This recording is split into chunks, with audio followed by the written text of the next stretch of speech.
విలువ లేనటువంటి దుమ్ము ధూళి కణాలు మనం వాటి జోలికి వెళ్ళకపోయినప్పటికీ మన దారిలో మనం వెళ్తూ ఉంటే అవి ఎగిరి వచ్చి మన కంట్లో పడి మనల్ని విలవిలలాడేలాగా చేస్తూ ఉంటాయి. అలాగే కొంతమంది విలువ లేనటువంటి వ్యక్తులు అసలు వాళ్ళ సందర్భము ఉండదు, వాళ్ళకు సంబంధించినటువంటి అంశమే అక్కడ ప్రస్తావన ఉండదు, కానీ ఏదో మాట్లాడాలనుకొని మన దగ్గరికి వస్తారు. ఏదో అనవసరమైనటువంటి మనకు సంబంధం లేనటువంటి మాటని ఒకటి మనపై ప్రయోగించి మనసుకి గాయం చేసి వెళ్ళిపోతూ ఉంటారు.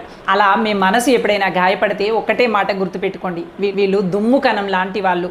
దుమ్ము ధూళి ఏ విధంగా అయితే సున్నితమైనటువంటి కంట్లో పడి విలవిలలాడేలాగా చేస్తుందో, ఇలా విలువలేనటువంటి వీళ్ళు కూడా వాళ్ళ అనవసరమైనటువంటి మాటలతో సున్నితమైనటువంటి మన మనసుని విలవిలలాడేలాగా చేస్తారు అనేటువంటి విషయాన్ని గుర్తుపెట్టుకొని కాస్త కుదుటపడి మనసులో నుండి ఆ విషయాన్ని పక్కకి తోసేసి కంటిలో నుండి నలసుని తీసి పడేసినట్టుగా మనసులో నుండి ఆ విషయాన్ని అతి సున్నితంగా తీసి పక్కన పెట్టేసి నీ పని నువ్వు చేసుకుంటూ ముందుకు వెళ్ళిపో. అంతేకాని విలువ లేనటువంటి వ్యక్తులు మాట్లాడినటువంటి మాటని